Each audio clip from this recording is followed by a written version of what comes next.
Hello everyone and welcome to Road to EUAC 100, technically the second day.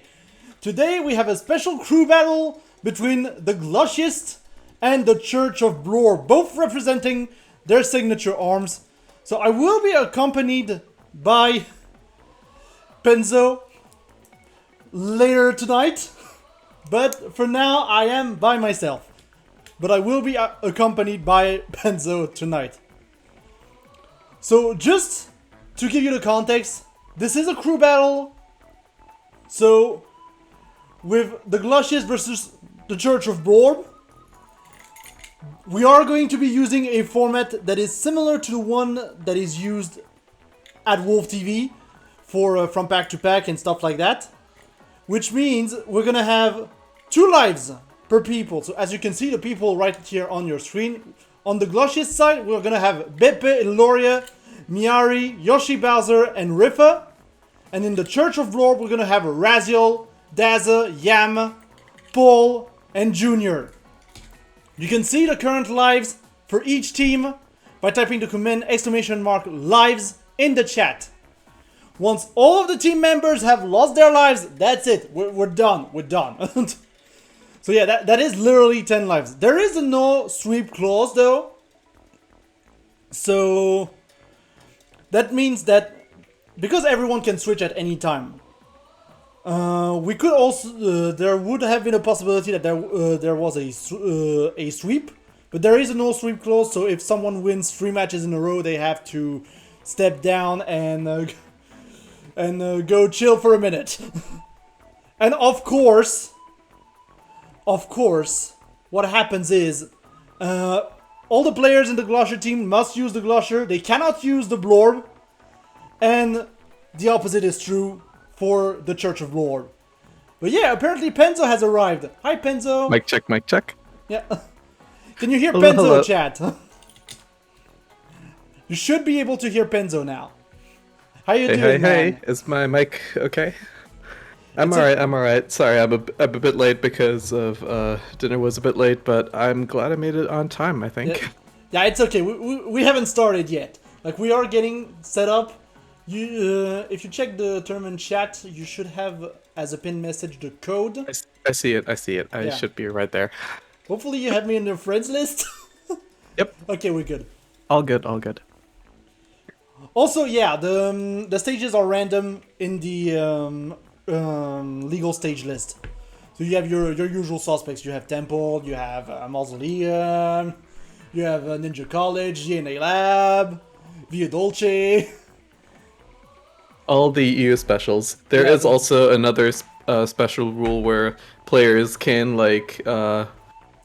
do a gentleman's to one specific stage if both players agree. So if both players just want to go to sparring, they can go to sparring, but I'm not sure if we're gonna see that actually invoked because we're EU.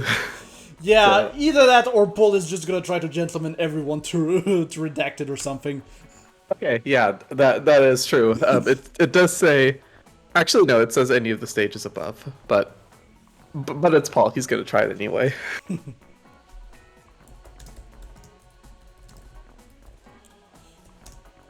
But yeah, it would seem that we are ready to go. Just typing in the chat at the same time, it is not an easy feat. And our first players will be Junior and Beppe. That's right. Beppe, aka Gerardo. Beppe representing the Glushers and Junior representing the Blorbs. AKA just because, well, like, Beppe has a lot of names.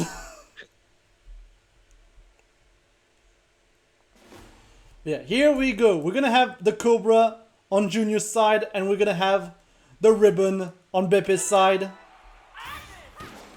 Junior with the Guardian, of course, the signature, in the back pocket is gonna be interesting to see.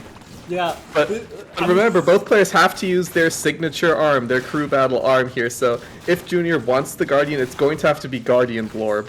Yeah, that's the thing. I'm not exactly sure how Guardian Blorb is gonna work, but So far, Beppe is for sure making sure that that Hydra is not doing anything anyways. So there's that. But yeah, Beppe He's does definitely getting a lot more pokes onto Junior here with that Glusher, which is actually kind of a tricky arm for Ren to use. Oh, Junior canceling that rush there. Yeah, and for the viewers who might not be too familiar with arms, the reason why I would say the Glusher and the Roll are kind of meme arms is just because of the trajectory, because they bounce. It's a very weird trajectory. One does dot damage and the other just blinds people, so you're gonna see a lot of shenanigans today. Yeah, Blorb deals the most effective type of damage in the game, and that's emotional damage. Definitely.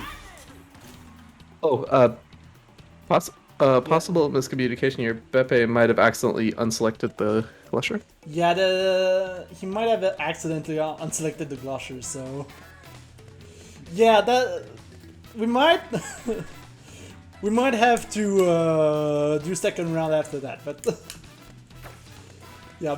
Meanwhile, I guess that might be a round loss. Yeah, I guess. Yeah. I guess this is just gonna be a round loss for Beppe. Yeah, depending on how things go, it's either a round loss or we replay this with one round in Junior's favor.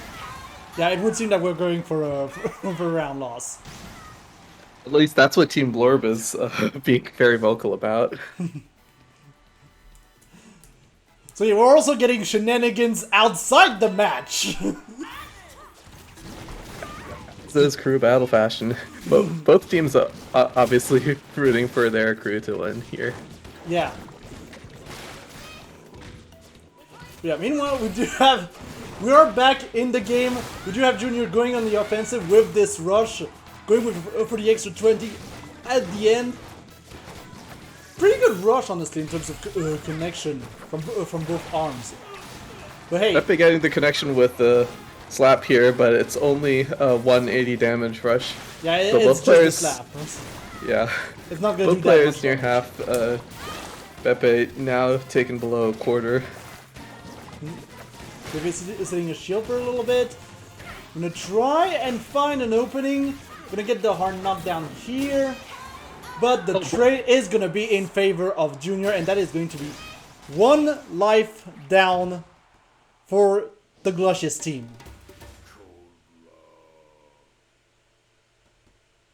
That's an unfortunate second round there, but Junior definitely taking it very confidently here for the first round of the crew battle.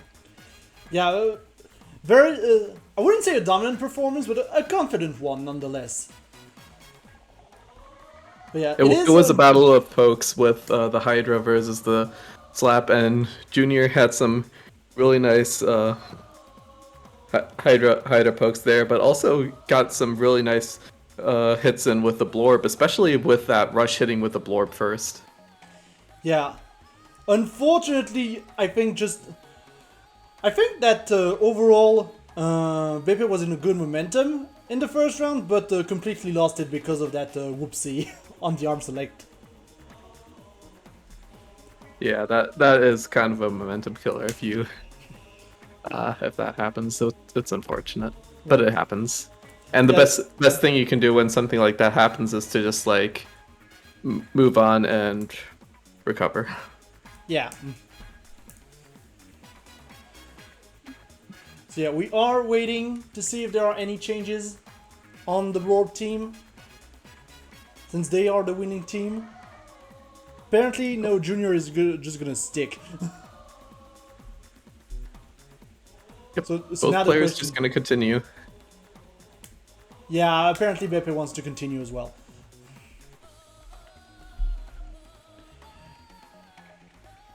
Okay, so that means we are going to go into Beppe's last life already, so... And as a reminder for the things that happen between matches, player changes or player stays are announced. If the winning player wants to change character, that's announced. Arm changes can happen but they don't have to be announced. Yeah, But obviously. Blorb and Glusher have to stay on, of course. Yeah, obviously for logistics, I would still recommend the losing team announces right after the winning team. But that's just for logistics reasons. Because we have to kind of keep the people on the same side. Looks like they're ready to go. It's going to be Ninja College for game 2. Indeed. We have a Ram and a Popper from Junior's side, and a Tribolt, and I didn't see the other one from Pepe's side. Yeah, I didn't have time to see either. But here's the thing, the interactions of these bounty arms with the slopes on Ninja College can be very interesting and kind of hard to predict if you're not used to them. So that's going to be an interesting one to see. Nice grab from Pepe Nice there. grab. Pepe trying Another to attempted grab. Yeah, to go for another cheeky grab.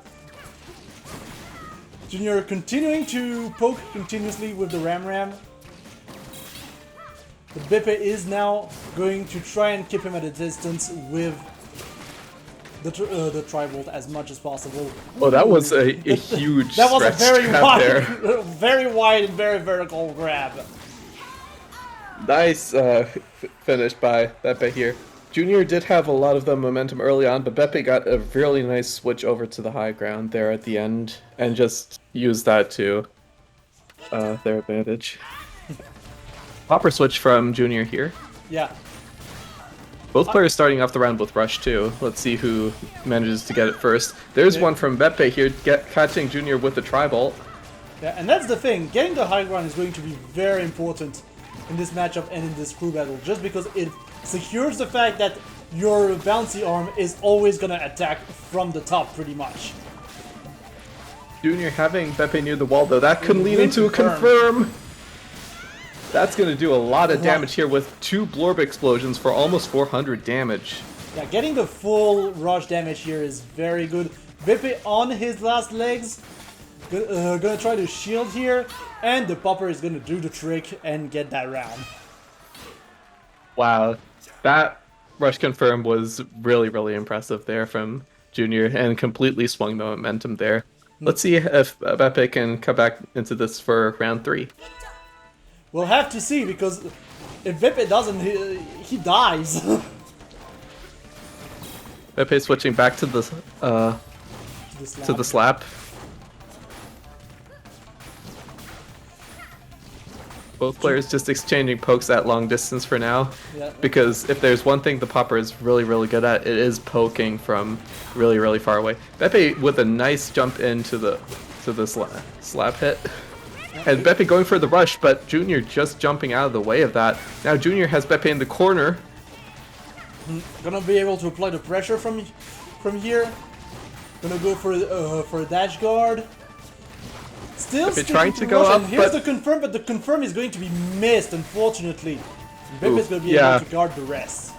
Slightly angled from Junior there, so Beppe flew over to the side and not being able to land the confirm off of that. Junior still does have the health lead though, but Beppe almost has another rush built up. Yeah, still, Junior has the high ground, so I feel like he's gonna be able to afford to more so play defensively, but never mind, we're gonna get that rush from afar and some dot damage to boot as well. Beppe getting a really nice hit from afar with that Glusher. Oh, but I was gonna say it didn't, because it hit very nice, but it didn't do a lot of damage. And Junior managing to recover from that and finishing Beppe off with some nice hits with that Popper there. Yeah, and that does indeed mean that Beppe is down. And I'm just gonna find Beppe in the... There we go. Ooh, look at that fancy gray. Yeah, special effects! Woo! Production. Everyone say value. thank you, Matthias. But yeah, speaking of production, we do have some ads to run periodically.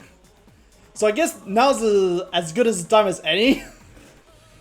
But yeah, as a reminder, this is part of the Road to EUAC 100 event that is taking place all week long, culminating Sunday with EUAC 100.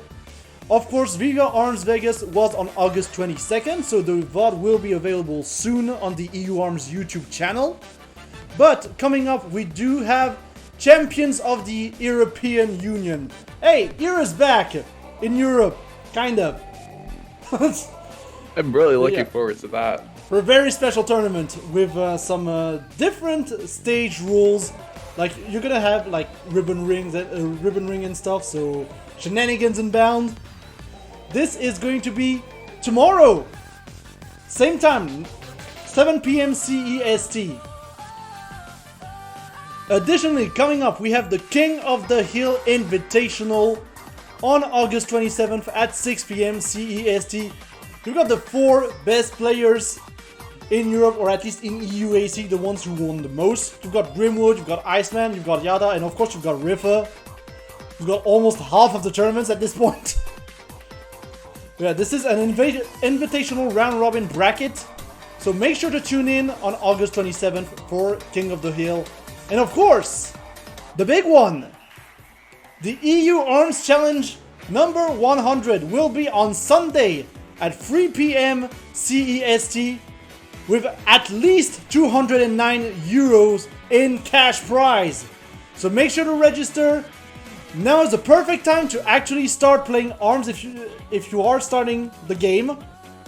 But if you're not, and if you are used to the game, maybe you can try and snatch that prize pool for yourself. You can of course contribute to the prize pool. All of the details for this event are given if you type in EUAC 100 in the chat. And for Champions of the European Union, this is COTEU, COTEU in the chat. But it seems that we are going to have some changes in the crew battle. Can I just say, wow, that is a really nice prize pool. This is a lot. We were discussing it as well with some other communities, and this is a lot. Kind of wish it was on Matcherino, but you know, we make do. So it's just a PayPal account. But hey, 209 euros at minimum. I'm guessing split in, between top 3. I'm not too sure. I don't have the details for that. So yeah. So regarding the crew battle, let's get back to the crew battle for a minute. We're gonna have Daza subbing in for the Blorbs, and I think we're gonna have Miari on the Glusher side. Daza, aka Captain Blorb here. I mean, right now they can't see the lobby, but you know. Yep, that's both of them over here. Got both of them. Ready to go. There is that anti-sweep rule with people having to switch out after every 3 wins, but yeah, Junior maybe not wanting to switch out mid-set, opting to just switch out now. Yeah, Junior just dipped. I was like, okay, bye. I killed Beppe, okay, bye. and game 3 will be on Temple Grounds. Yeah. The EU Classic. Lovely map. I mean, it is a very balanced map. Not the most balanced, but, you know, close enough. I still think Mausoleum is more balanced in terms of how you spawn and everything. So it looks like Daz's Blorb is going to be supported by a Triblast, which is going to have some really nice poke potential. Miari has that Funchuck to slightly defend against that, try to cut through that, but Funchuck also has a very narrow hitbox, so has to be very careful with that. Currently, Daz is getting some really nice pokes in to start. Another one to bring Miari down to almost half. Yeah, some grab counters going on here as well. I also haven't updated the score, sorry about that. There we go.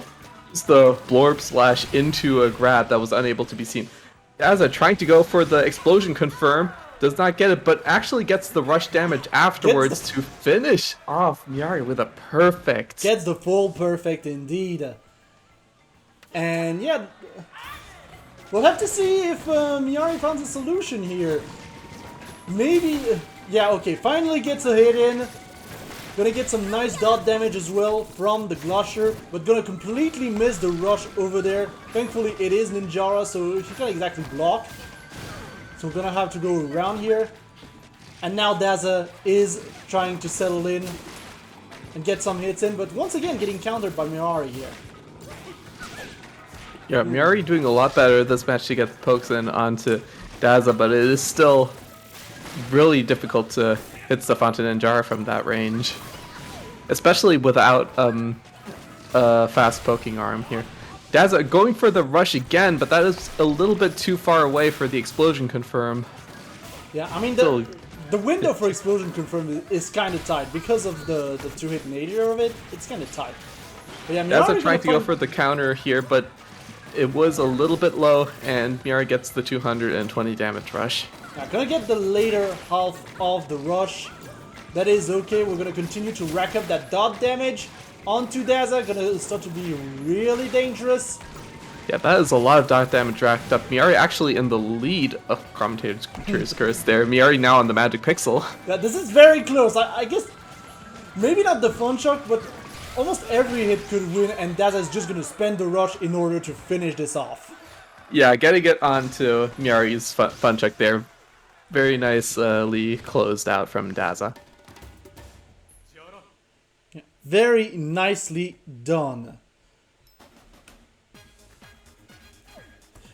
But yeah, Miari definitely getting comfortable here. So the question is, will Miari stay and try to fight Daza? But then again, Daza might switch out. And Miari will know.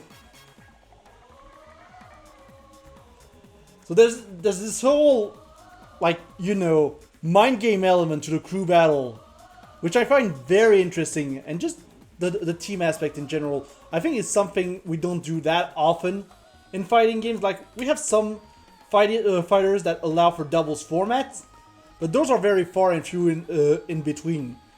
Like, imagine if we had like more crew battles, or just, you know, a team mode, like in some tag fighters, for instance. Some are there, but they're very underused in my opinion. Right, it is really nice to see crew battles too. Just like the team aspect that, yeah, that sometimes that's in a lot of other esports, that sometimes kind of feels like it is missing here in fighting games, which are a very, very individual strength. It is a very different mindset, yeah. Honestly, that's kind of what drew me to fighting games in the first place. And rhythm games. I just kind of had some bad experiences with teams that made me really appreciate the games which required a lot of individual strength and individual planning. Oh, it looks like there is going to be a change here. It looks like Yari is going to be tagging out, and Yoshi Bowser is going to be hopping in for Team Glusher. Indeed! We are going to see a switch here, gonna try and save Miari for later. And maybe try to get something started with Yoshi Bowser this time. Maybe Yoshi can turn the momentum for Team Glusher. As a reminder here, it is currently 3-0 for Blorbs, with 2 lives lost from Beppe and 1 life lost from Miari. Yeah. Still, if Yoshi Bowser goes for the bite and bark, as we kind of expect him to, this is still going to be a little bit of a rough matchup, I feel like. Just because bite is so weird, and bark can be easily disabled. Right. Bite and bark also a little bit of an awkward character to use heavy arms with, since I think Bite's arm size is a little bit smaller than other characters, but Yoshi, I think, does make use of that megawatt on his normal loadout, so I think Yoshi could make it work. Definitely, but yeah, we'll have to see. We'll just have to see how it goes. As we are getting ready to jump in. On DNA Lab, and Yoshi... Actually, Mummy! Yeah, we're gonna have the Mummy! So yeah, scratch everything we said about large arms. We have Mummy with some good old girth on his arm. I'm sitting up in my chair for this. That's a Sparky too. Yeah, we are on DNA Lab, which is not really a stage that Mummy wants to be on because it does make things hard to approach sometimes. But yeah, Yoshi just in that corner right now. Yeah, at the same time, Mummy can... Daza to approach. At the same time, Mummy can just like block and camp behind the pillars. So there's also that, and because when he blocks, he heals. It can still be beneficial, but yeah, it's pretty hard to move all around. The Sparky is going to get some good stuns in, but it's still very short stun time compared to some other electric arms. Yeah, Yoshi being a little bit too far away to be able to follow up with the grab there. Is going to try to get in a little bit closer. Yeah. Oh, but Daza actually gets Yoshi on the approach. Very long range grab. Yeah, Yoshi definitely struggling to get some, especially the charge hits, I feel like. Even when he gets the Sparky, it's not that much damage, and again, the stun time is very low on Sparky, so not leading to that as many confirms as other electrics could do. But still. And Daza is going to go for the rush right after that grab. Not going to be able to get the full one, but still, very good from Daza to get that rush after that jump in, honestly. Both players just trying to find the opportunity to use the rush there, but Daz got it first. Yoshi does have the rush too, and actually...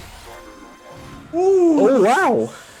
Yeah, I wasn't sure who had the health lead, but yeah, we're not gonna have that anymore. I think Daza slightly had the health lead after the grab, but that was a really nice rush cancel to secure the round for Team Blorb. Yeah. And that's the thing as well, Yoshi kinda wasted that rush on that one. Because of it. Both players still like sticking to their styles for game one. Daza being a little bit more on the approach, while Yoshi being more on the defensive, walking away and shielding there to get some of that health back. Yeah, definitely very much a campy game overall in this matchup. We do have less pillars, so less places to hide. But still, we're still getting some very good grabs getting in from Daza, and Yoshi is going to be getting that full rush. Yeah, Daza being maybe a little bit too eager on the approach there. Yoshi having a really good rush at the close range with that Sparky here. It's going to be a rush confirm attempt from Daza there, but that was a little bit too slow. Not getting the one confirm. That is a nice grab though to almost equalize the health there. Yeah, and Yoshi's gonna recover a little bit of it as well, and gonna get the full 200 slam here. And another 200 slam, that might be it, that is it! Mumford grabs, you can feel them through the screen. Yeah, jokes aside, I was watching because Sakurai has a YouTube channel now, and he was talking about game design and hit stop, and yeah, Mummy has a lot of hit stop on the grab. Which makes sense, he's got the most damaging grab in the game, so... We are going to go into round 3 now, and Yoshi does have the rush to start off the round. Let's see if Yoshi finds an opportunity to use that. Yeah, Daza is not too far away though. Gonna be able to deflect here and get the full rush to boot as well. Gets it off of a jump from Daza there. Yeah. Oh, there's another stun there, this time in range. Yeah, this time got the confirm. Gonna be able as well to block Daza's rush. They're trying to go for more cheeky grabs over there. Yoshi recovering a little bit more of his health, but Yoshi can just play very defensively at this point. as he is no immediate threat. Yeah, this is a huge lead for Yoshi. They're having the rush ready too, and is going to catch the extended Blorb there, and finishes off that first round. And with that, Team Glusher is on the board. There's Indeed. the first life lost for Team Blorb there on Daz's side. Indeed, Daza is going to be the well, not the first casualty, but I guess the first casualty to an extent in this Blorb team.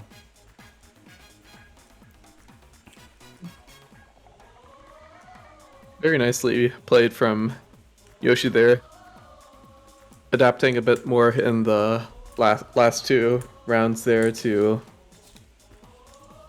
Yeah, it definitely felt like Yoshi's more patient approach worked out better in the second and third round, as Daza was getting maybe a little bit more impatient.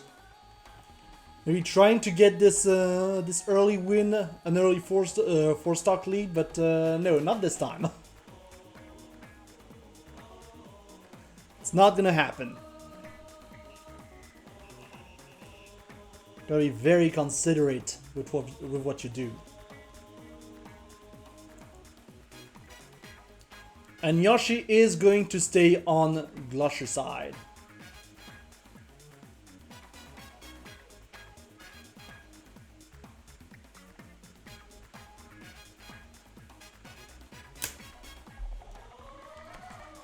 Now apparently we are going to see the bite and bark.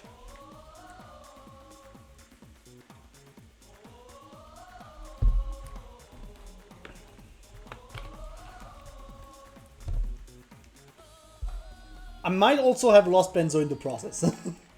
I'm here. I'm just to keep things a little bit more visible for myself, I'm just typing out the lives on my end. Yeah, no worries. I mean, you can just, yeah, exclamation mark lives in the chat.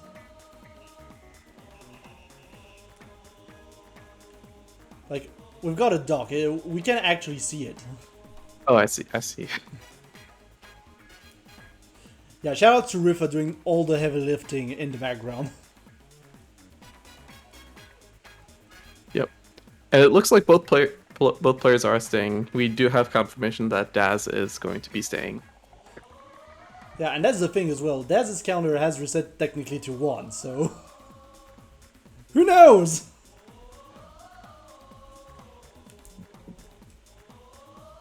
Let's see what they've got for us in their second game against each other. It is going to be Bite and Bark now from Yoshi. And it's going to be on Mazo. So yeah, Mausoleum's gonna be interesting. Not much room to navigate Bark around, I feel like, but... yeah, especially if that trampoline especially breaks. with the trampoline, so... I guess Ninjara could go for a early trampoline break with like grabs like that. Like maybe not at this angle, but I feel like this grab is very good to actually get some early trampoline breaks. As I'm switching to the roaster, the toaster too, it's going to allow Daza to play a little bit more aggressively at close range. Daza definitely trying to be a little bit more aggressive. Not really minding Bark too much so far, but yeah. that was off of the bark hit, but that was sadly not a hit from the Glusher. Yeah, unfortunately not gonna get the full rush here. But Both players are very low though. We have a pretty even match right now. Daza gonna go for the rush and secure the round though.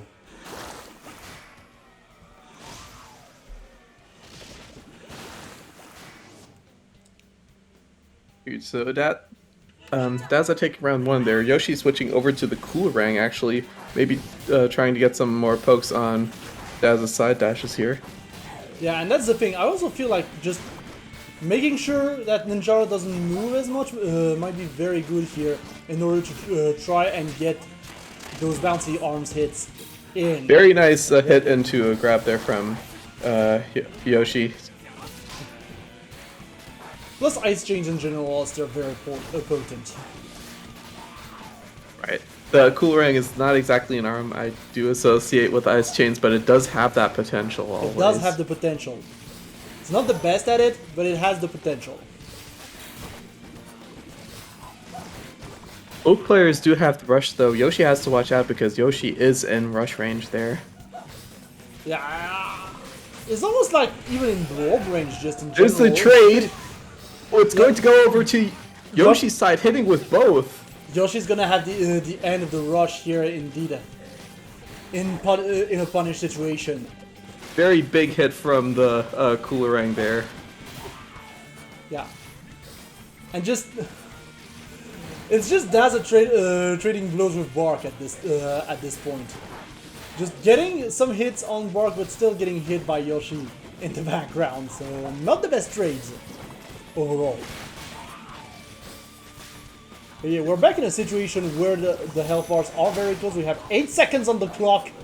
Very Yoshi nice has one, the health too. lead, but the grab, I think, is gonna seal it. Wow, Daza just taking that back from the Magic Pixel there. Yeah, no deal. And there we go. Daza taking revenge and taking 1 life back from Yoshi. Yeah, which means... Yeah, Yoshi is still in. Yeah. I was double checking. Yeah, both players are at 1 life right now. My question is, will we see another Yoshi versus Daz at this point?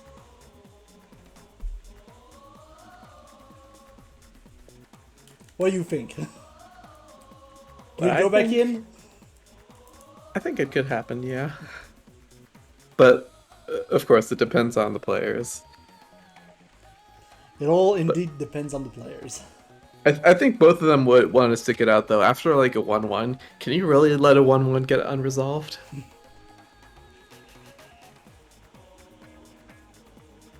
I mean, it is true that worst case scenario, they're probably gonna fight again in UAC, most likely, because of how seeding works. But yeah, we have to wait and see.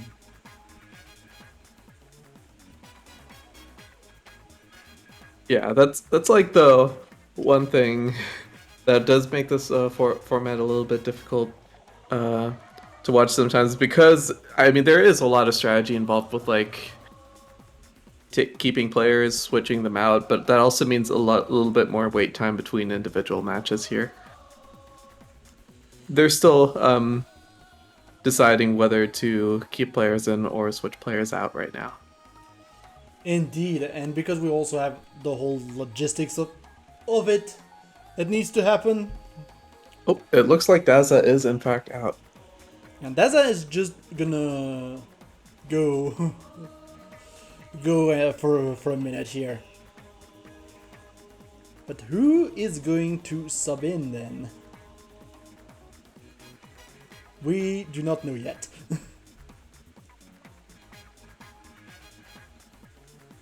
Oh, it's gonna be Yam. It seems like it's gonna be Yam.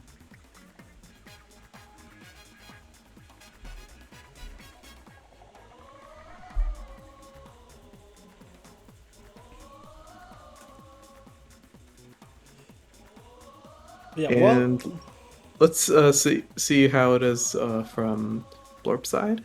Yeah, Yam is gonna have to back out. No, not Yam. Yoshi's gonna have to back out anyways, even if he stays in because of logistics. Oh, but nope, it's going to be Eloria hopping in.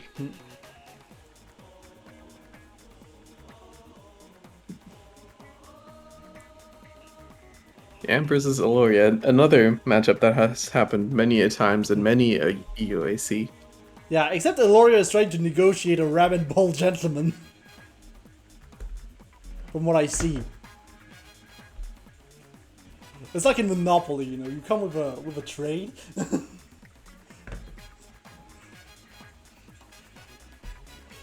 I've actually been watching a little bit of Monopoly lately. Actually kind of funny. And yeah, we're gonna have a gentleman accepted. We're gonna see the bowl. Wow, wow, wow. Never did I think think the day would appear where I would see Ramen Bowl outside of ranked, but I guess here we are. Outside of ranked and outside of the random tournament from Monday as well. Oh yeah, true. Monday was very silly. But at the same time, it does provide for some good ARMS gameplay. If you're just starting, it gives you good variety, I guess.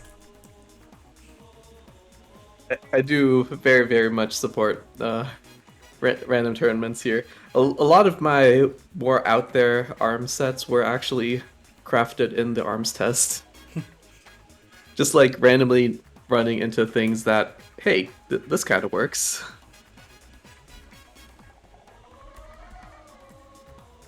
So yeah, definitely give your local random tournaments a try when you can. Eloria, we are waiting on Eloria because of some Nintendo lobby visibility issues. Yeah, Nintendo Switch Online, everybody. It happens. Yep. So we'll be there with you for in just a bit for that. I've actually played some Pokken earlier today because I was on break a little bit, and Pokken has that very fast matchmaking. You know, it just goes bam, bam, bam, and even if you're not matchmaking, you're still fighting the CPU. The only thing I think is missing in Pokken is just a rematch option. Oh, nice.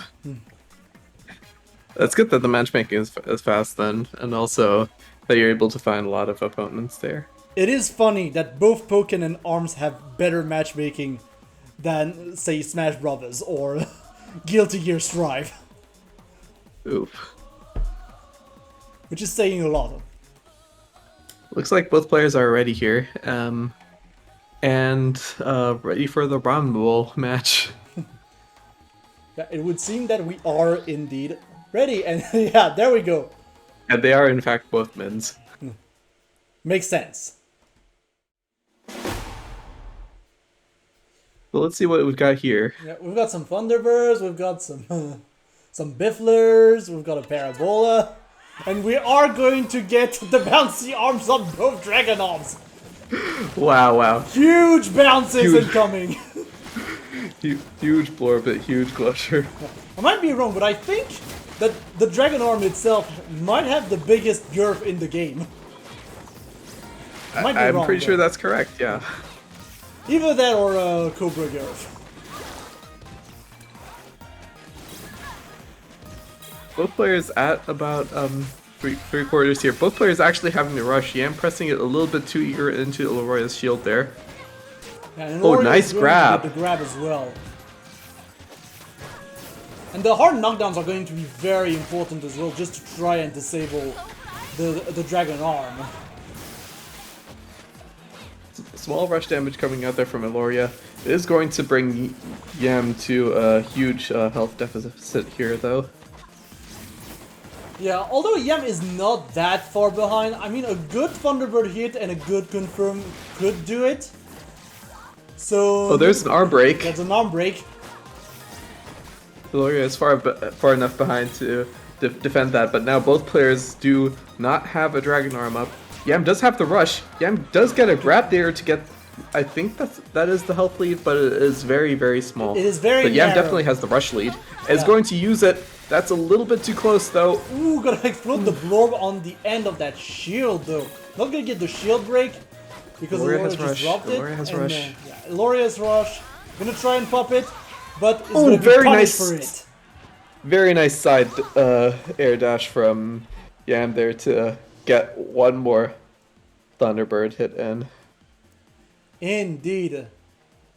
We are going to go on to round 2 with now a Chakram on Eloria's side. And of course we're gonna start with both charging the Dragon Arm up. This is a very large stage after all. Pretty much free at this point. Yeah, that Chakram from Eloria's side is going to be able to come in a little bit faster than the Parabola there. Yeah. Yam is corner. How can I say cornering in Ramen Bowl because there's no corners? It is a very philosophical question that I ask myself every time we play on Mausoleum. Ooh, but Very good nice rush. rush here. Not gonna Going get in the from full Yep. confirm though. Off of the war. Oh yeah, Magic Pixel there's very, very consistent Thunderbird hits in from Yam. And a nice Blorb hit will finish that off, giving that round to Yam. Yeah, and that is another round for the Blorb team. Those lives are like melting like an ice cube in the current Spanish weather, I guess. Current European weather is might as well, although it is easing up a little bit over here in Germany. It is easing up in the north. I will give you that much.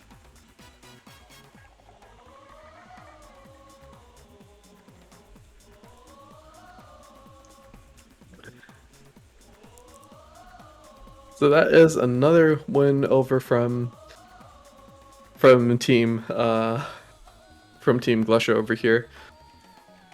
As a reminder, it is currently 5 Glusher to 1 Blorb, I believe, with Iloria, Miari, and Yoshi all being on 1 life. Yam is going to be staying in, so let's see what Iloria does.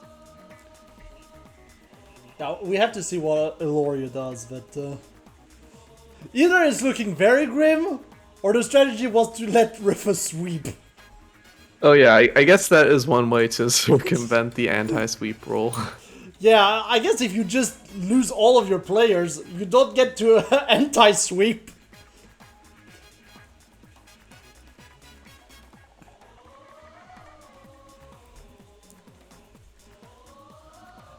I mean, if you remember Rise of the Alpha, because we did have the invitational match for Rise of the Alpha, I think that Rifa won 10-0 that match.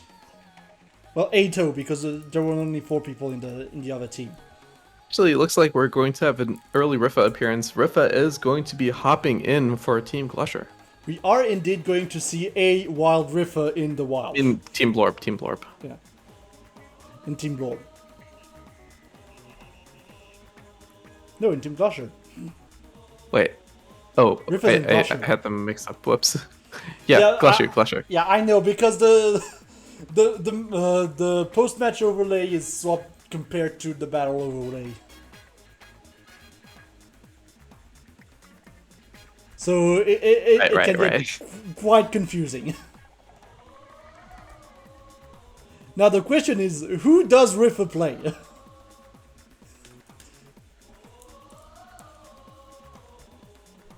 Because obviously Rifa is a man of many characters, but at the same time I kind of expect him to go at least once for the Misango.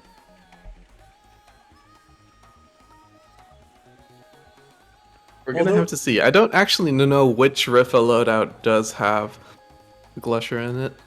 I think maybe the Lola loadout does, but I'm not sure. Yeah, mind you, we do see a Helix on the picture, so Rifa's a wild card. Rifa does have a very nice Lockjaw Helix, and that could easily be swapped out to a Glusher. Yeah.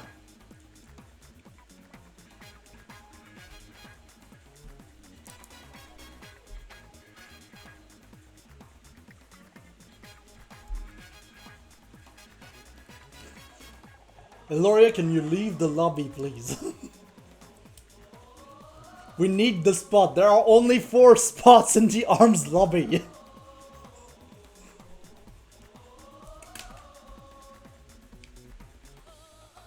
And we don't have ways to kick you from the lobby. Oh, there we go. Eloria has left. Yeah, Eloria has left.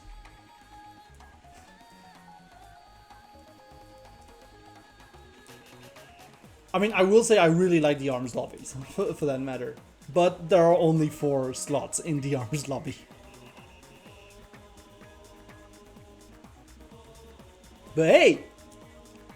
I mean, it's better than the Fighting Ace Layers lobby. There's only like two playing spots and a spectator spot in those.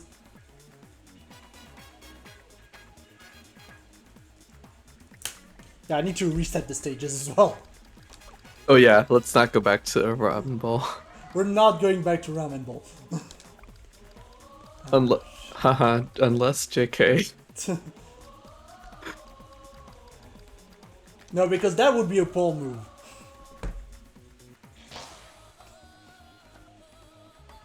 Alright, players are in, stages are set, and it is going to be Rifa's Helix. As seen on the graphic. It's purple too, which is very fitting. Oh, it's all Basango arms. Yeah, gotta go for the full Misango set on Helix. The dot damage set.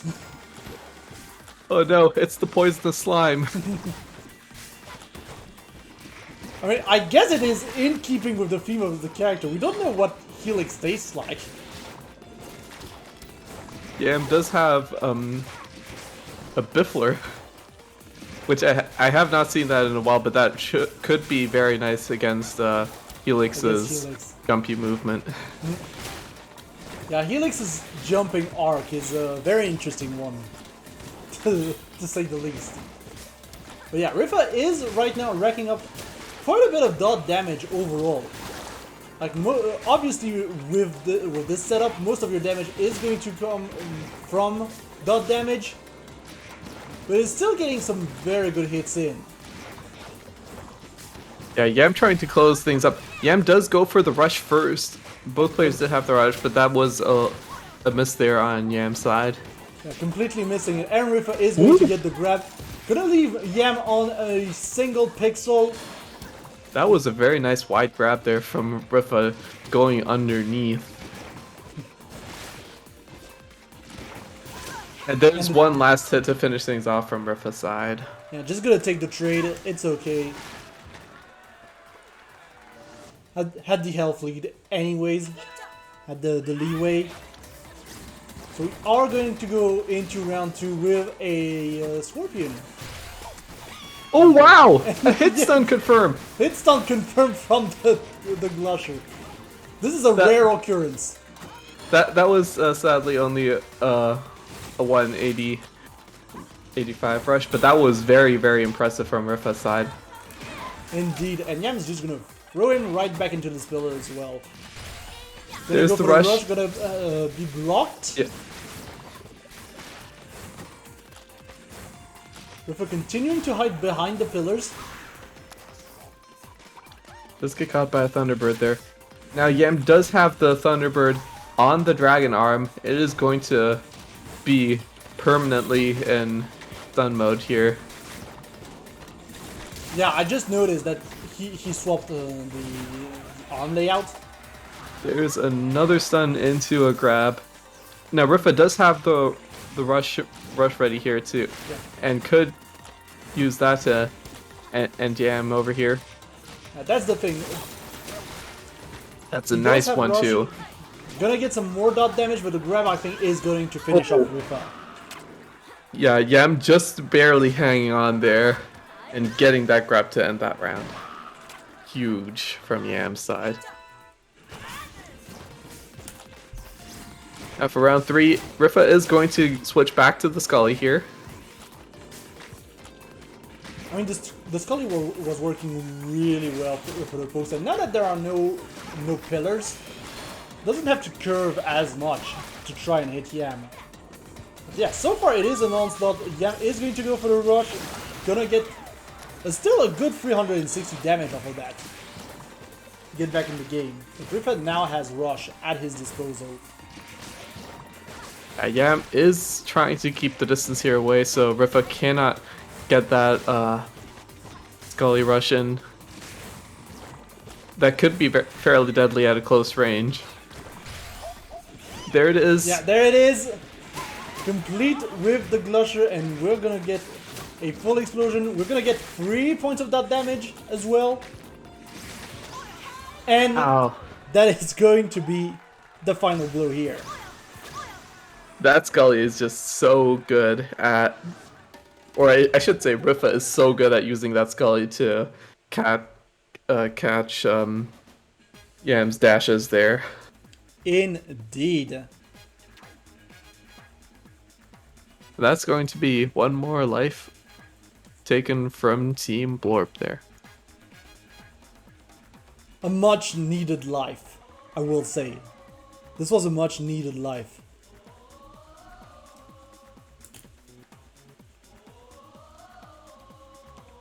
We are currently at 5-2 for wins, still favoring Blorb's side, but let's see if Rifa can change the momentum. Rifa is going to be staying in without a character change.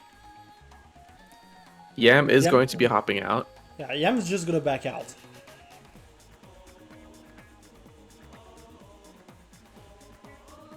Let's see who hops in here for Team Blorb.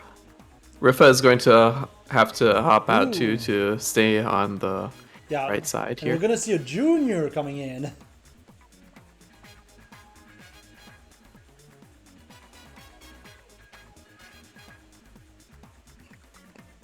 We're gonna see Junior coming in to try and deal with the Rifa menace.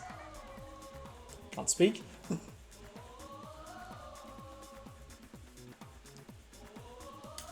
Yeah, Rifa is a menace, but Junior does have... Junior's quite a menace himself, too. Yeah. Junior's got some tricks. We're going to go back to DNA Lab here, and Junior is going to be going for the mummy.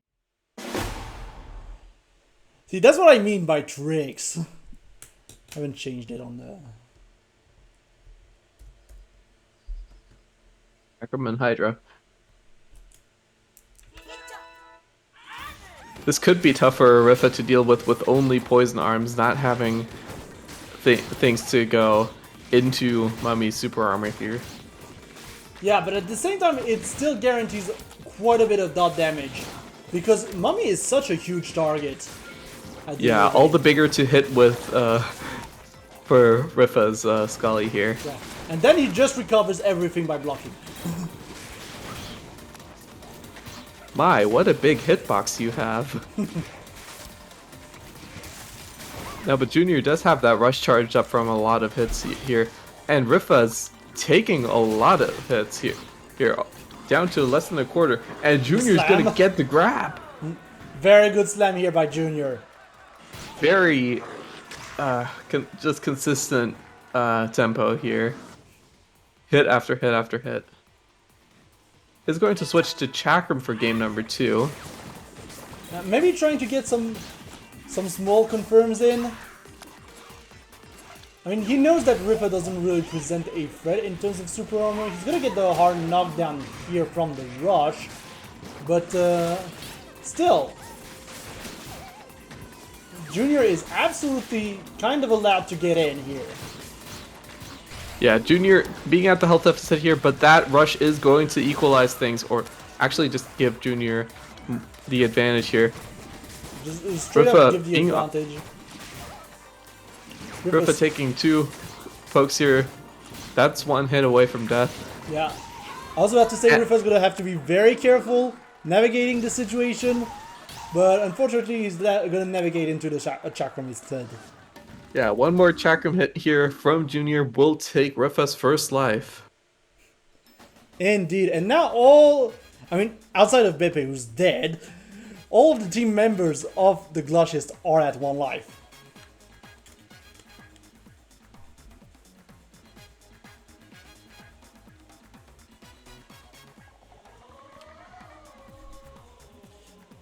But yeah, we are going to see the rest of the crew battle in just a bit. In the meantime, just as a reminder, this crew battle event is part of the Road to EUAC 100 week, which, as stated, is happening all week long, leading up to the big one at the end of the week. Viva Arms Vegas, the random arms tournament, was on August 22nd. The VoD will be available soon on YouTube, on the EU Arms channel. But coming up tomorrow, we have Champions of the European Union with the return of Era to Europe. So slightly different stage list, a little bit of a different style here, but it will be tomorrow at 7 PM CEST. Make sure to register if you want to partake in this special event. Definitely check out Era stream tomorrow. It's gonna be a lot of fun, I think. Yeah. Coming up as well, we have the King of the Hill Invitational on August 27th at 6 p.m. CEST, featuring the biggest winners of EUAC's history. We have Grimwood, we have Iceman, we have Yatta, and we have Riffa, of course, all coming in this invitational round robin bracket. This will be streamed on August 27th at 6 p.m. CEST, probably on this channel. So make sure to follow, hit the follow button in order to be notified when this happens. And of course, all of this is leading up to the big one. The EU Arms Challenge number 100 on Sunday, August 28th at 3 p.m. CEST. This is a very special event as we have a €209 cash prize minimum coming up. So make sure to register for that. Even if you're just starting out ARMS, make sure to register. You can type in EUAC 100 in the chat in order to get the links. And I'm just going to I'm going to have to interrupt you there. Yeah. We're going straight into the next game here. Yeah, which is going to be Junior versus Eloria. So what happened here is Junior switching back to the Cobra here. Maybe the Mummy was just a one-off surprise pick to try to catch Riffa off guard. And Riffa switching out and Eloria taking his place here for the next game. And a very good grab to start things off as well. With the Guardian too, I wonder how well this is going to work out for Junior. But if anyone can make it work, it is going to be Junior, the Guardian expert. There's a nice shock into the grab there from the extended Guardian shield. There's another one too.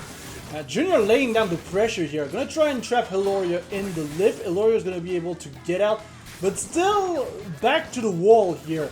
Junior's gonna back out here though. Gonna try and be menacing with that slow Guardian. Eloria trying to get in. Junior just needs to back out right now. There's another hit, nice hit from Junior. Only one more hit is all that Junior needs. Yeah, and that's the thing. Junior is controlling space very well with the Guardian. That is the big thing that we like to see from Junior. Is that just space control. Stage control is very interesting with the Guardian. There's the chakram hit! The full Wow, we were so focused stun. on Junior, we didn't even notice Eloria slowly chipping, and that chakram confirm was huge for Eloria. The stun confirmed to boot, and Eloria is going to steal that round away from Junior, who's gonna answer right back here with a rush at the beginning of round 2. Yeah, a lot of hits in from Junior to start. I think not even taking a hit and bringing Eloria down to half, almost a quarter now. There's another nice roaster hit. Junior switching to the roaster, really switched up the playstyle a lot, just going for hit after hit after hit. Yeah, and that's the thing. Eloria doesn't seem to have a way to get in on this pressure right now. Gonna try and go for the chakram, but no, Junior wasn't great. Just gonna go for the perfect. That is a... Wow. That match is swinging like a pendulum in a clock. Now Eloria is going to be switching that second arm to the nade and is also going to be bringing that Glusher to the dragon arm side. Indeed, gonna try to be a threat with that huge Glusher. Unfortunately gonna lose it in this exchange, but it's going to win the trade here. Yeah, Eloria firing off that Glusher first and also getting the detonation damage off of that nade end is going to be very, very nice. Indeed. But Junior is back on the offensive, gonna try and push Eloria once again to the lower part of the stage. Gonna back out a little bit. Eloria is gonna have time to recharge the Dragon Arm. It's going to be very interesting from there. And the grab from above! Very nice aerial grab there. And another one catching Eloria's jump.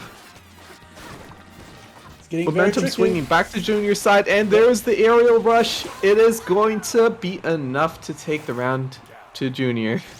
Yeah, and that does mean Eloria is going to be down for the count. Yep. That is only 3 lives remaining on Glusher's side, 8 lives remaining on Blorb's side.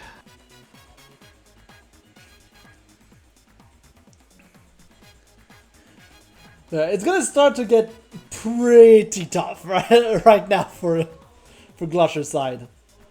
That that was still a really That was nice first round from Eloria there, though, especially with that rush at the end to take it. Can you like? yeah. I mean, outside of round 2, it was all very close from beginning to end. So Yeah, just Junior turning things around with that playstyle switch, with that switch to roaster there. That just caught Eloria completely off guard, I think. yeah, I mean, Eloria was starting to get the hang of it by the end, but it was just too little, too late. Now both players have jumped out of the lobby. We're going to see if Junior is going to stay in or switch out.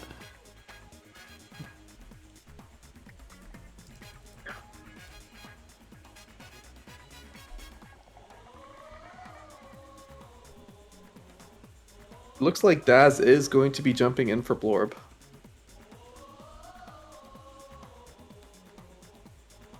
Yeah, I mean, yeah, I don't have any comment about that. And for Glusher, let's see. Drum roll. Right now, Glusher's side has 1 life on Miyari, Yoshi, and Rifa. It is going to be Miyari coming back in against Daza. It's going to be the rematch. It is indeed going to be a rematch. I think Daza taking this 1-0 over, taking Miyari's first life before they swapped out. I believe so.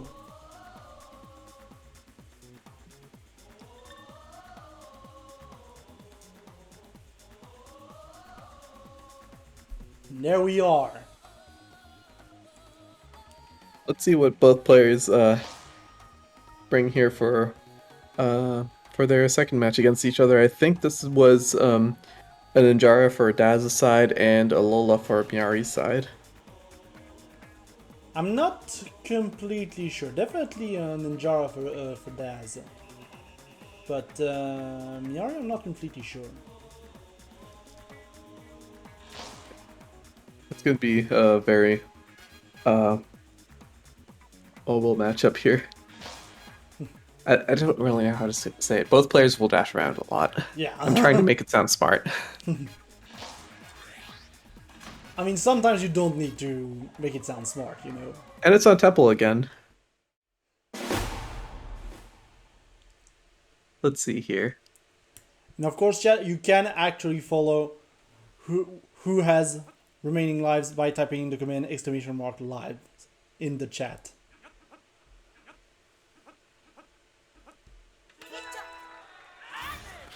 Oh, I saw that double Glusher from Miyari, and I was thinking, is it time? Is it time for the double Glusher? But no, it was just an arm side switch to them switching which arm the toaster was on.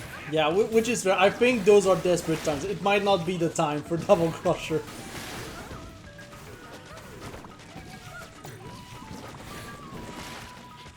I mean, double Glusher can be viable sometimes. Yeah. I remember when double Megaton Cobra was meta. Though that was a long time ago. Miyari getting the rush first here, but that is going to be a little bit too far away.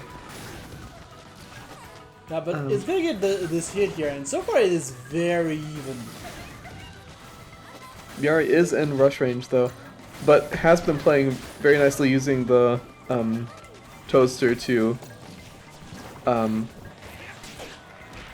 to hit through the cracker, but Daz is getting some very nice grabs here, getting Miyari down to the magic pixel. Some cheeky There's one more here, nice. And the cracker is going to take it here. One more nice poke. Let's see. Oh, it's two toasters We're now. gonna meet the toaster with the toaster. Which I think is a good compromise, honestly.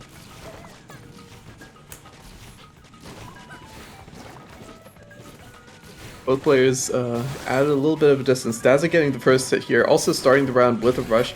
Yari getting the rush, does spend it immediately, but is a little bit too far away. Does get some damage on at the end. Gonna catch the end of it, and Daza is going to go for the air rush and gonna get the full damage of 380, putting Miyari under 50%. That's how you do it. So now Daza is going to be able to use that. Elfleet there gets another nice Blorb hit in.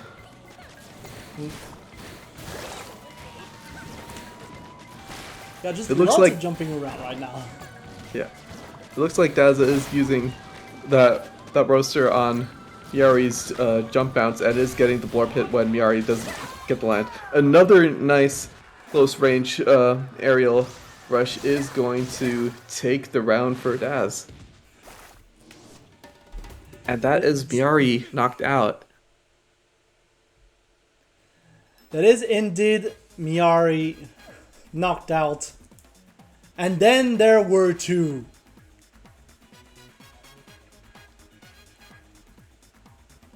Yep, it is only Yoshi and Rifa with 1 life each standing for Glusher's side.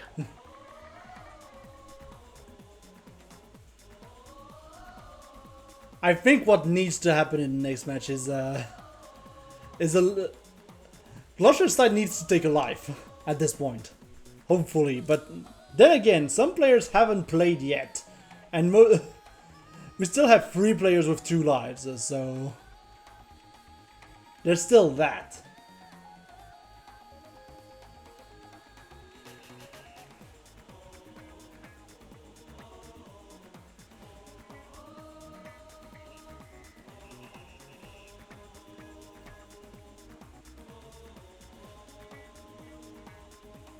We're just gonna wait a little bit more to see who's going to hop in here. Yeah, that is the suspense. But first we need to see if Blorb side has any changes. And it seems going like to be Daz staying in. Yeah, Daz is gonna stay in.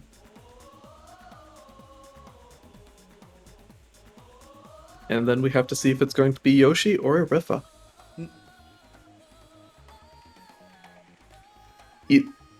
Either one who jumps in, it's going to be their last life, so they have to think hard about this.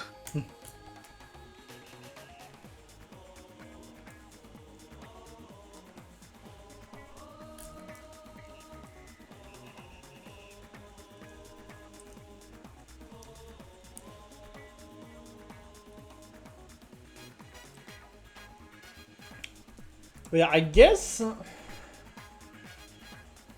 I mean, if I were Glush captain, I would still try to keep Rifa for the end. It's going to be Rifa hopping in. Oh, never mind, I guess.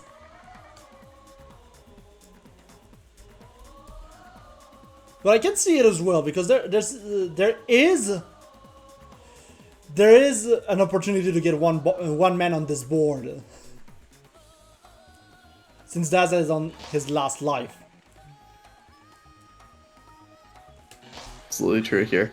And they're going to go, and it is going to be Via, and Rifa is going to be back on the Helix. And yep, it is the Poison Helix again.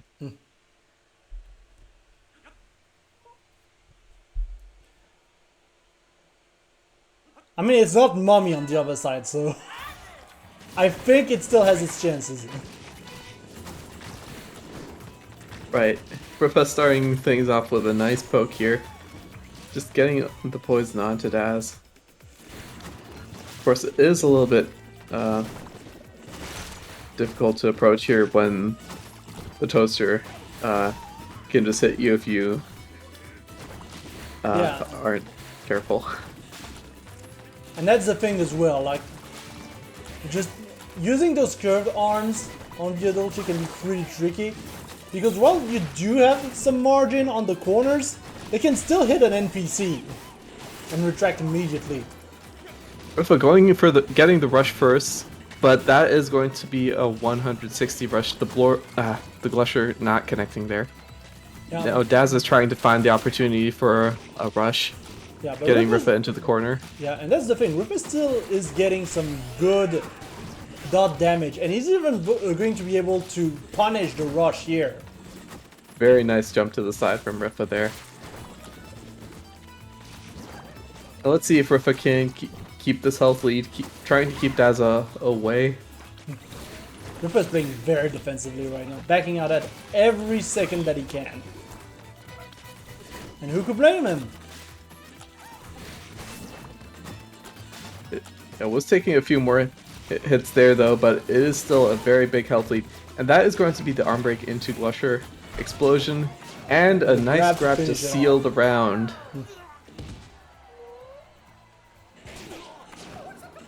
I mean, I don't think there was enough time for Daz to make something happen either way, because the rush just wasn't there yet, so... Yeah, there was 3 seconds on the clock at that point, but it looked cool. It looked cool. So both players starting off round 2 with a rush ready. It's going to definitely matter who gets to use it first and if it's going to hit for the full damage. Yeah, this we will have to see, but so far Rifa has been racking up the hits slowly but surely. Gonna get the hard knockdown from the wide grab from grab above. As well.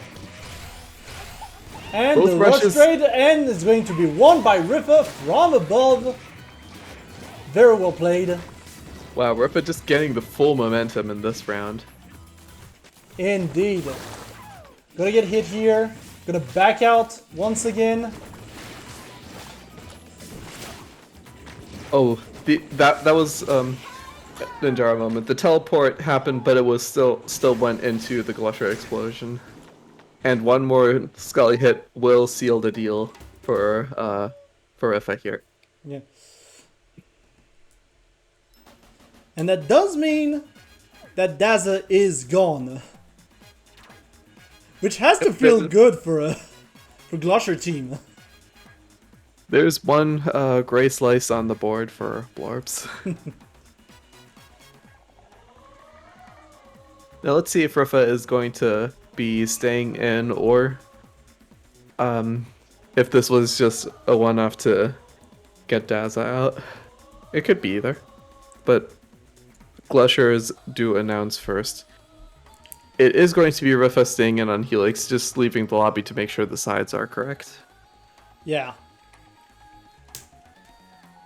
We'll just have to see what the response from the Blorbs are. Who have we not seen on Blorb so far? Paul. We haven't Paul? seen Paul. Have we seen Raz? Have we seen I'm trying to think if we've seen Raz or not. I know we haven't seen Paul. Yeah. I mean, Junior came in with the mummy. Right. That was interesting. Maybe they're gonna try to pull it off again, but... yeah, we didn't see Raz, like... Oh, it is going to be Yam.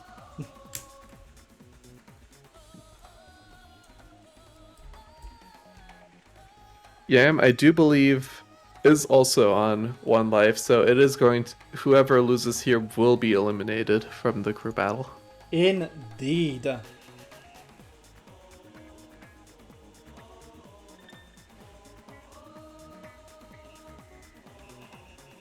So Yam joining in here, and Rifa will be joining momentarily. Yeah, in just a moment. And we'll be back on track right after that.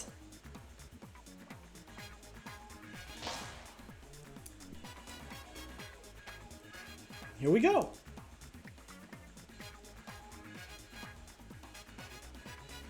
Well, in just a moment, but here we go anyways.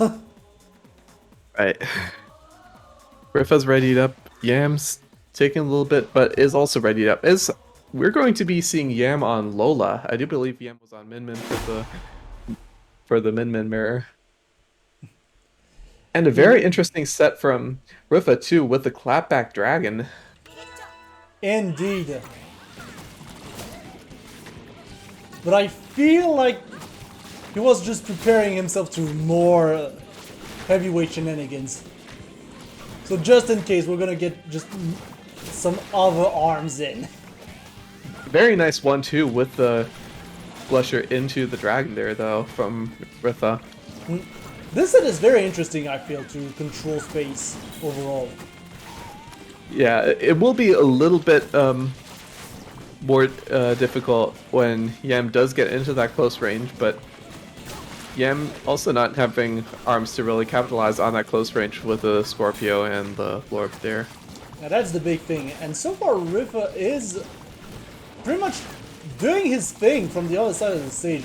Yam struggling to find a way in, finally gets the Scorpio in, and gonna go for the rush and gonna be able to punish a very committal dragon from Rifa.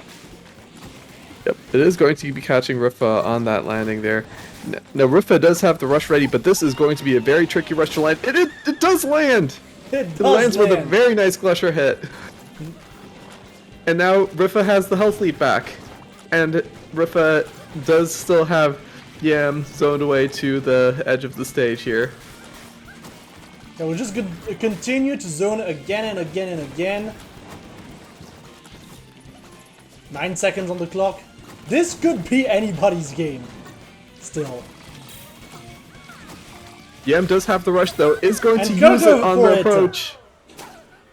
And seal the deal. And this Yam is taking game 1 there. yeah. Clapback coming from Rifa's side now. Yeah. And this means that there's still a lot of pressure on Rifa now. Though these are 2 arms from Yam's side that are very good at avoiding clapback, and also Lola can just do the thing where Lola shield moves into the clapback. It's just, So Yam definitely has a lot of counterplay options. It is up to Rifa to use this shield in a really smart way. now this is just Lola doing Lola things overall at this point. But we are going to see the first hit at 70 seconds, at the 70-second mark. So, Another nice orb hit going over the clapback there. And Yam does have the rush ready. Rifa uses the rush first, but that is going to go into the shield. Gonna completely miss. Yeah, I'm gonna find that grab here. There's the rush. It is going to hit Rifa on the dash. And that's 400 damage. Rifa in the red. That's going to be very tough to come back from. 2 more hits putting Rifa on the magic pixel while Yam has barely taken anything. This is going... Yeah, this is a very uphill battle, and that hill is not going to be up. I feel What am I like even that saying? last second rush might have done more mental damage than I thought. Big In all hits from honesty. Yam here. Yeah, in the first round. And that will take down Rifa completely here. And now it's all up to Yoshi Bowser. The last stand. No more mistakes allowed. And Yoshi needs to sweep 7 lives from the Church of Blorb. That is going to be a tall order. Yeah. When I said uphill battle, but this is up Everest. So we will have to be giving Team Blorb a chance here to decide if they want to stay in or switch out. I mean, who knows? Maybe they might feel frisky, you know? Maybe they'll send in someone we haven't seen. Who knows?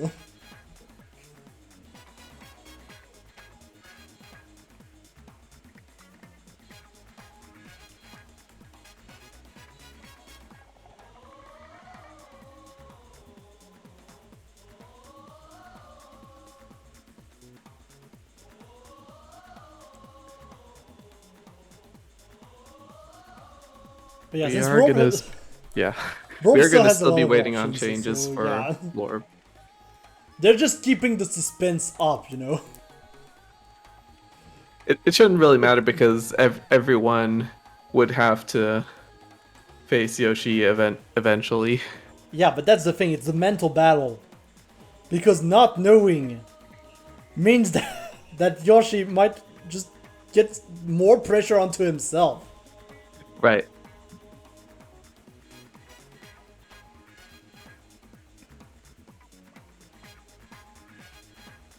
I think we might see Paul.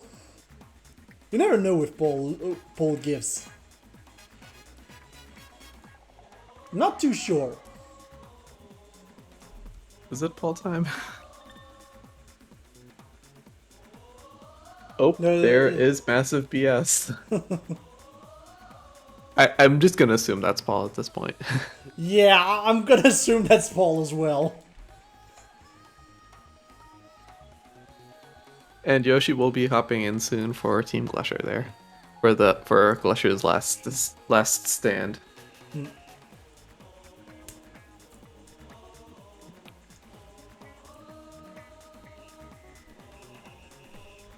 I need to hydrate. Why was last stand so difficult to say?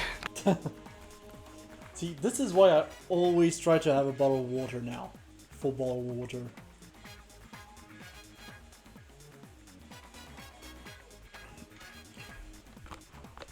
And most importantly, if you can, just a quick commentary tip for anyone who wants to do animation or anything.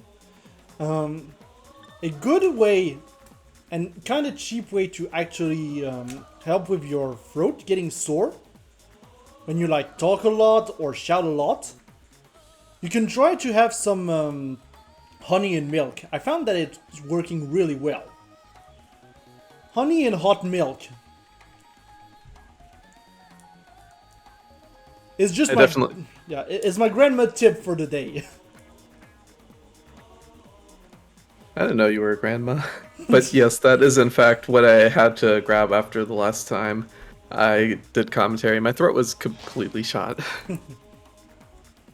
Like the last time I attempted solo commentary, because it does get tough on you if you do not have breaks in between talking. Yeah. Even just TOing at a local, you know, you're always shouting and everything, so it's very tiring. Gosh, I wish we had more locals. Maybe I'll make it work one day over here in Europe, but who knows.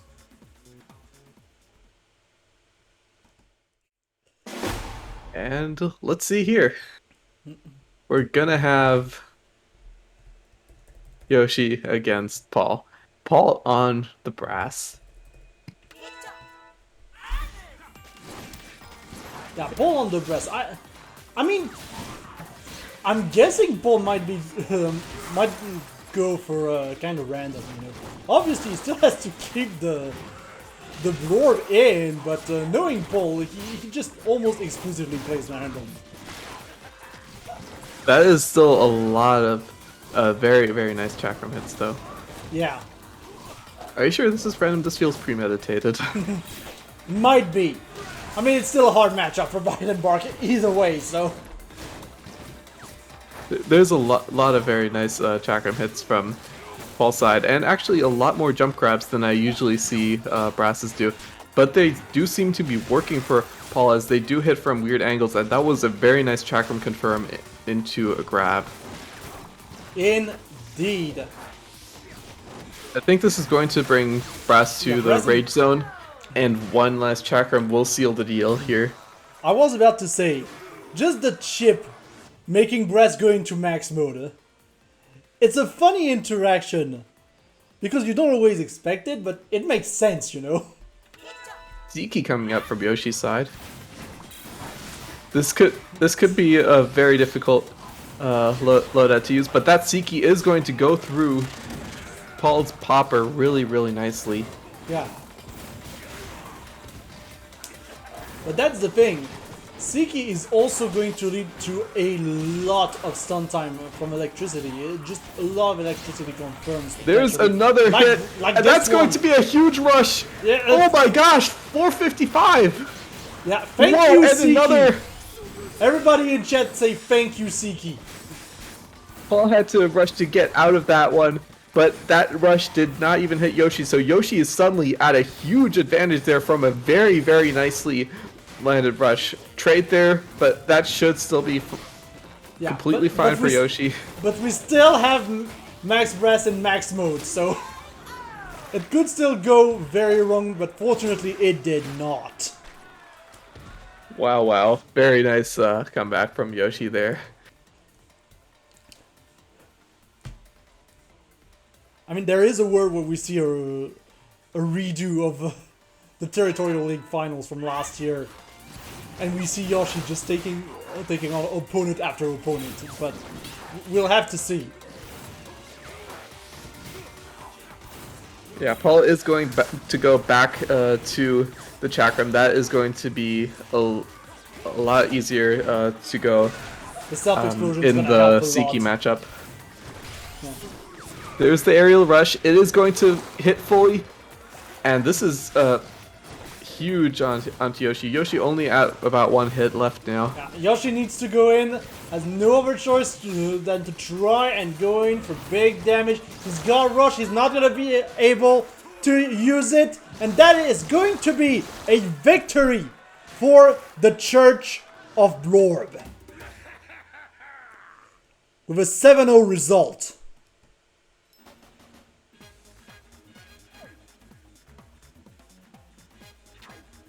And Paul seals the deal. Yeah, who'd have thought? There we go. That's the right one. That is going to be the Church of Blorb taking the crew battle over the Glushiest with a record of 10-3, or rather 7 lives remaining 2-0.